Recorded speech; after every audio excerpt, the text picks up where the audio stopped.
All right, so in this lesson, we are going to calculate side lengths and areas.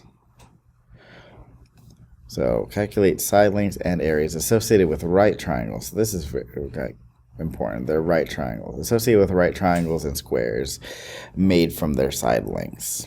So associated with right triangles and squares made. You'll see what I mean. So before we do that, we need to label the parts of a right triangle. So first thing you should do is label the right angle. This is the right angle. This is the right angle. Directly across from the right angle, these are like side, side, side, right? This side is called the hypotenuse. Okay? These two sides are legs. Leg 1 or leg 2, doesn't matter. They're just both legs. Leg, leg, leg, leg. The hypotenuse across the side across the right angle. The longest side. I'm going to put that too. This is always going to be the longest side in your right triangle. Longest side. So maybe I should do something like that. No, I think it'll be fine. The longest side. It's called the hypotenuse. This will always be C. I will put that in a different color. This will be C. And these two will be A. So A equals the leg and B equals the leg. It doesn't matter if that's A or that's B or that's A or that's B, as long as the A and B go with the legs. So C is the hypotenuse. So even on this one over here, this is we start with our right angle, our 90-degree angle. And directly opposite of it is our hypotenuse. Hypotenuse.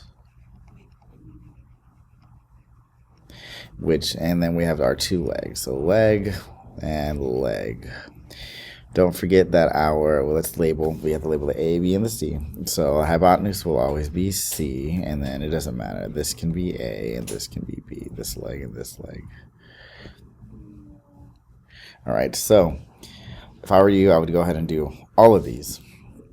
And then, then check them with my notes or with this video.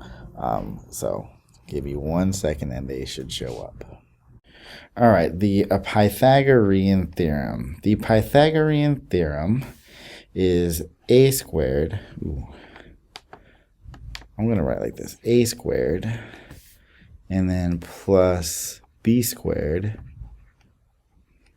and we will get c squared. But what does that mean? A squared plus b squared equals c squared. Well, let's work on this. Let me show you. We have a right triangle.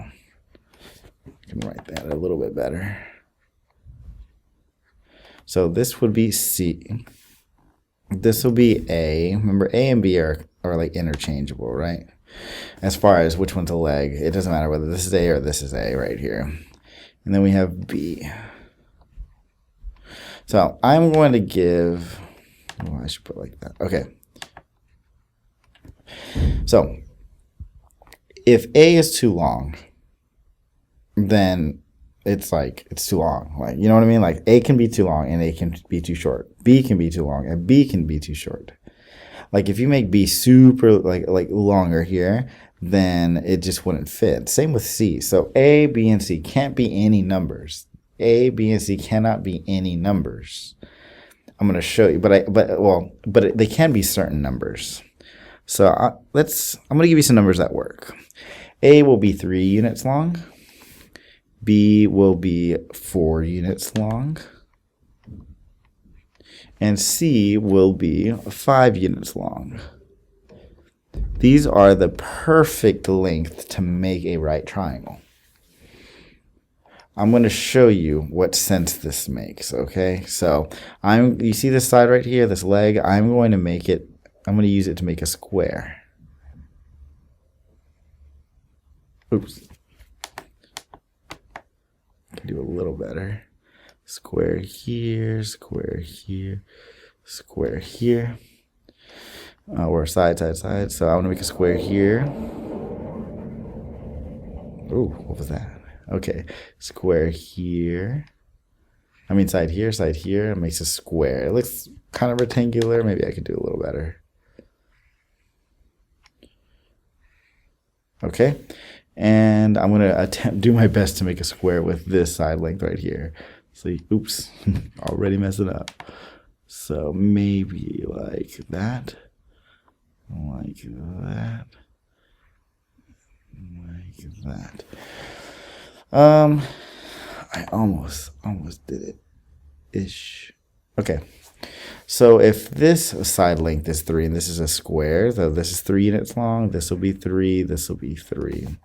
Same with this. So if this length is 4, this will be 4 units, this will be 4 units, this will be 4 units. And for this square right here, if that side length is 5, that means each side length is 5 units. So I'm going to show you something. So 3. So that means it's like 3 units long, right? So you can see 1, 2, 3. Okay. You can see that it's 3 units long. I'm going to do the same thing here. Right? So if I do this, we can see the area. The area of this square is 9, right? Let's do the same thing with the 4. So here, so it's 4 units long.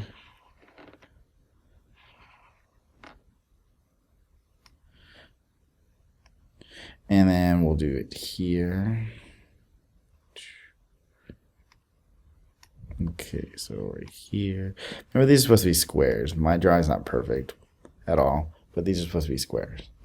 4 times 4 is 16. You have 16 squares. The area is 16. Let's do one more. So the 5. 1, 2, 3, 4. I can do it a little better. Those are a little noticeably wrong. Okay, so I can go like that, that, and that. And 5. 1, 2, 3, 4. All right, we'll wait a second. So 1, 2, 3, 4. Let's see if I can do this. 1, 2, 3, 4. So it's 1, 2, 3, 4, 5. 1, 2, 3, 4, 5. Okay, so the area of this square made with this leg is 9.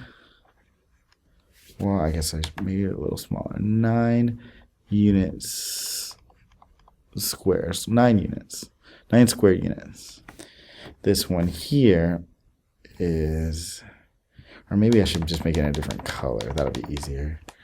So this one is 9 square units. This one is 16 square units. And this one is 25 square units. So if you notice, this leg, this square from the leg will equal the 25. So 9 plus 16 is 25. So if you add the a squared 3 times 3, if you do 3 times 3 and you add 4 times 4, you get 5 times 5. So what is true for the areas of squares made by each side? So if you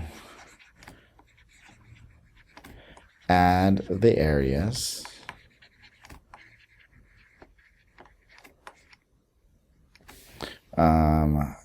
a squared and b squared,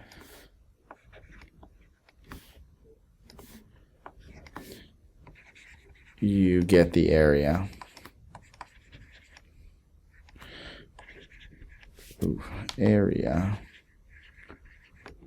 of the large.